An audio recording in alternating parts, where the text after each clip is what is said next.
আমি কোনো কথা শুনতে চাই না। একটা কথা মাথায় রেখে দিও, আমি এখানকার এমএলএ এই মহেন্দ্র চৌধুরী।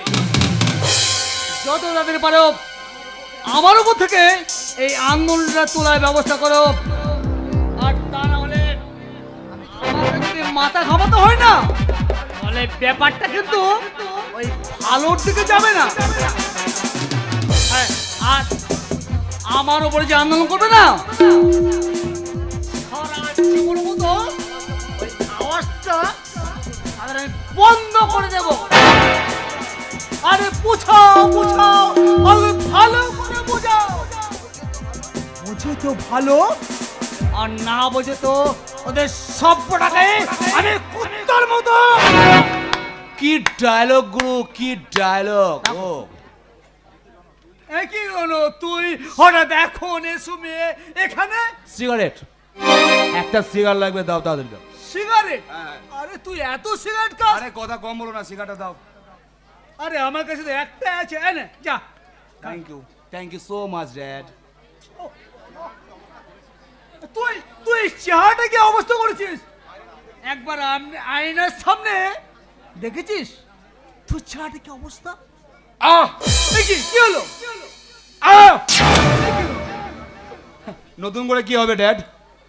আরে নিজেকে চাকা নিয়ে দেখলাম আমি জেগে আছি না স্বপ্ন দেখছি। তাহলে শেষমেশ মহেন্দ্র চৌধুরীর সময় হলো তার ছেলেকে এটা জিজ্ঞেস করা। হ্যাঁ, ক্যা বাত ড্যাড, ক্যা বাত। অনেক রাত হয়েছে ড্যাড, আমি চলি। ধরো, আচ্ছা তুই কি স্বাভাবিকভাবে কথা বলতে পারছিস না কেন? বাবা বলে ডাকতে কি আমাকে তোর সম্মানে বাদে? আমার নয়, বাবা বলে ডাকলে আপনার সম্মান লাগে। Yes dad. যখন আমি আপনাকে পেয়েছি ব্যস্ত পেয়েছি, যখন অন্য বাবারা তার ছেলেকে সময় দিতে ব্যস্ত, তখন আপনি ব্যস্ত দেখেছেন ওই সমাজে লেকচার দিতে। হ্যাঁ হ্যাঁ, সেই সেই যাই হোক, আমি তো তোর কোনো অভাব রাখিনি। অভাব ছিল ড্যাড। কিসের অভাব ছিল? অভাব ছিল, আর সেটা ছিল সময়ের ড্যাড। সময়ে যখন আপনার আঙুল ধরে চলবার কথা আমার, তখন আমি ব্যস্ত দেখেছি সমাজের লেকচার দিতে। যখন আপনার হাত ধরে দুনিয়া দেখবার কথা, তখন আপনি ব্যস্ত থেকেছেন অন্য মহিলাদের নিয়ে। শুধু আপনি একা নন মিস্টার মহেন্দ্র চৌধুরী, যিনি আমাকে জন্ম দিয়েছেন, আমার মা, ওনার কাছে সময় নেই আমাকে যত্ন নেওয়া। আরে ওটা তোর মায়ের স্বভাব, এটা নতুন কিছু নয়।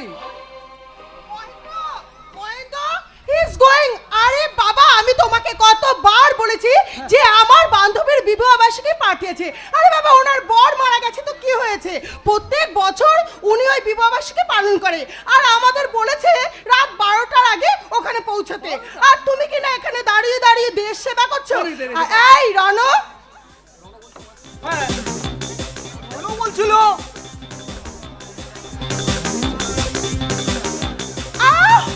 রনু, তুমি কি বলবে সেটা আমার জানা হয়ে গেছে। আর আমার আলমারির চাবিটা ওই টি টেবিলে রাখা আছে। তোমার যত টাকা লাগে তুমি ওখান থেকে নিয়ে এনজয় করো। আর কল মি, তোমাকে একটা কথা বলে যাই রানু, তুমি আমাকে না বারবার ওই মা মা মা বলে। বেশ, তাহলে তুমি বলে দাও কি নামে ডাকবো তোমায়? আরে বাবা, আমাকে এখানকার সবাই যে নামে ডাকে তুমি আমাকে সেই নামে ডাকবে, কুমা বলে ডাকবে। আরে বাবা, ছেলেরা বড় হয়ে গেলে হয়ে যায় বন্ধু, তাই তাই আমাকে নাম ধরে ডাকবার তোমার প্রবলেমটা কোথায়?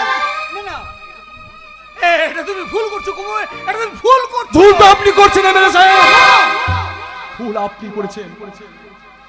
যখন ঘরে বউরা তার সংসার তুলে দেওয়ার কথা, তখন আমি তার হাতে তুলে দিয়েছেন মদের গ্লাস। ঠিক যেমন আপনার নিজের স্ত্রীকে মাতৃত্ব উপহার দিয়েছেন, ঠিক ঠিক তেমনি আপনি আপনার স্বার্থ সিদ্ধির জন্য মায়ের স্নেহ মায়া মমতা থেকে বঞ্চিত করেছেন আপনি।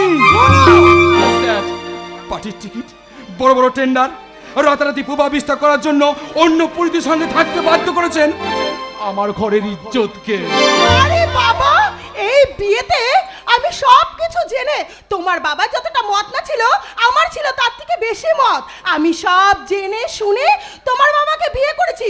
ওনার আগের পক্ষে স্ত্রী খুন হওয়া সত্ত্বেও আমি জেনে শুনে বিয়ে বিয়ে করেছি। আরে বাবা রনো, তোমার বাবার সঙ্গে আমার বিয়ে ছিল না, ছিল একটা কন্ট্রাক্ট।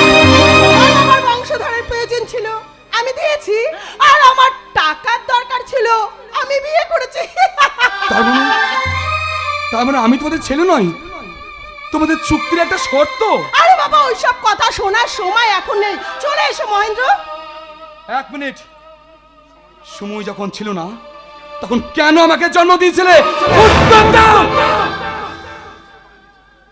সময় সময় আমরা তোকে দিতে পারি ঠিকই, কিন্তু আমরা অনেক অনেক অনেক টাকা দিয়েছি তোকে। যে টাকা আজ পর্যন্ত দু হাত ভরে উড়িয়েছিস, আজ এখনো পর্যন্ত ওড়াচ্ছিস। যেটা চেয়েছিস সেটাই পেয়েছিস, আর সেগুলো আসছে কোথা থেকে একবারও কি ভেবে দেখেছিস? এই যে এই যে তুই এই BMW গাড়িটা চেপে ঘুরে বেড়াচ্ছিস না, ওই বন্ধু বান্ধবদের সঙ্গে আড্ডা মেরে ফুটতে মেরে বেড়াচ্ছিস, একটি পার্ট তুই ভেবে দেখেছিস? একটা ওই মধ্যবিত্তর ঘরের ছেলেতে ওই গাড়িটা কিনতে হলে সারা জীবন ধরে টাকা ইনকাম করে যেতে হবে। আর যেই পারফিউমটা মেখে মদ খেয়ে রাস্তায় বেহুশ হয়ে পড়ে থাকো, সেই পারফিউমটা কেনার অনেকের অকাত থাকে না। এই বাড়ির একমাত্র ছেলে আমি, এগুলো তো আমার অধিকার। কিসের অধিকার? অধিকার ফলাবি তখন যখন ওই নিজে কিছু করবি। হ্যাঁ, বছরে খেটে গায়ে ঘাম ঝরিয়ে সেদিনই কিছু বলবি।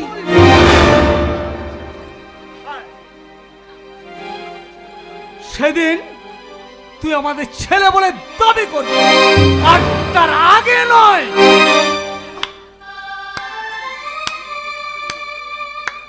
বেশ ভালো লাগলো ড্যাড, বেশ ভালো লাগলো তোমাদের রূপটা দেখে। তোমরা যে কথাগুলো বললে না, এগুলো সেগুলো শুনবার নয় গো, দেখবার। সত্যি তো, কে আমি, কি অকাত আছে আমার? আজ ফুটানে মারছি, কাল রাত মেলে বাড়ি থেকে বেরিয়ে যেতে হবে। কিন্তু ড্যাড, ড্যাড যদি এই উপদেশগুলো আমাকে কয়েক বছর আগে দিতে ড্যাড, তাহলে খুব ভালো হতো ড্যাড। আমার চোখ দুটো যদি আগে খুলে দিতে পারতে, বড্ড উপকার হতো ড্যাড। আর বেশ বেশ বেশ, তা যদি দিতাম, তা কি একেবারে মহাভারত শুদ্ধ করে আনতিস যুদ্ধে জয় করে বলতো তুই? আরে কুমু, আরে তোমার যে দেরি হয়েছে ডার্লিং, আরে চলো চলো। হ্যাঁ, হ্যাঁ, ভালো কথা রনক। যদি তোর মনে হয় এই বাড়িতে থাকিস, আর যদি না মনে হয় তাহলে বেরিয়ে যাস। তবে একটা কথা এই মাথা রেখে দিস, এই চৌধুরী বাড়িতে প্রত্যেকটা মাসে ওই বিলাতি কুত্তার গুলো পিছনে আমার 3 লক্ষ টাকা খরচ হয়। তাই ওই তোর পিছনে খরচ করাটা আমি কোনো খরচ বলে মনে করি। ডার্লিং, তুমিও না যে কেমন, ওই রনু বাড়ি থেকে বেরিয়ে যাবে, আরে বাবা থাকবে কোথায়, খাবে কি? আরে বাবা, হিন্দিতে একটা কথা আছে না, ধোবি কা কুত্তা না ঘর কা না খটকা।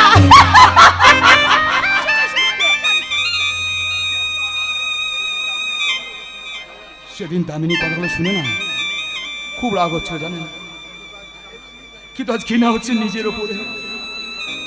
যারা আমাকে জন্ম দিয়েছে, যারা আমাকে পৃথিবীর আলো দেখিয়েছে, তাদের যদি এরকম ধারণা হয়, তাহলে সেদিন দামিনীর চটটা ছিল আমার কাছে একটা উচিত শিক্ষা। আর এটা আমি যোগ্য, কিন্তু কিন্তু আর নয়। যেমন করে হোক আমাকে কিছু একটা করতে হবে, আমাকে নিজের পায়ে দাঁড়াতে হবে। হ্যাঁ, আর এমন কিছু করতে হবে যা মুহূর্তের মধ্যে মানুষের মন থেকে মুছে ফেলতে পারে এই রণজয় নামে গুন্ডাটা। হ্যাঁ, আর তার আগে আমাকে এই বাড়িটা ছাড়তে হবে এক্ষুনি, এই মুহূর্তে। কেন কেন তুমি জেটটা আমাকে আগে দিলে না ভগবান? কেন আমাকে হারিয়ে দিচ্ছিলে জীবন যুদ্ধে?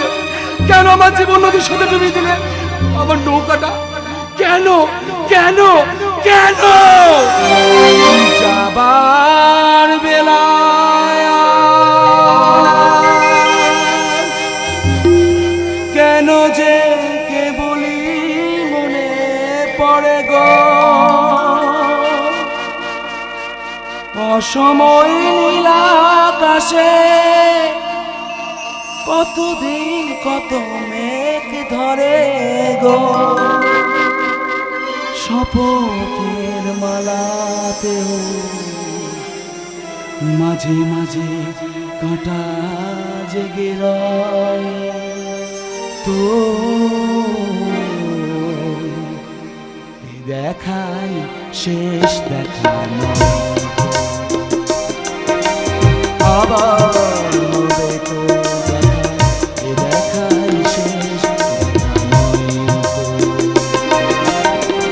চোখে তোমায় দেখি মোজাতে আজ হয় তো দেখায় শেষ দেখা নয় তো, আবার তো দেখায় শেষ দেখা নয় তো।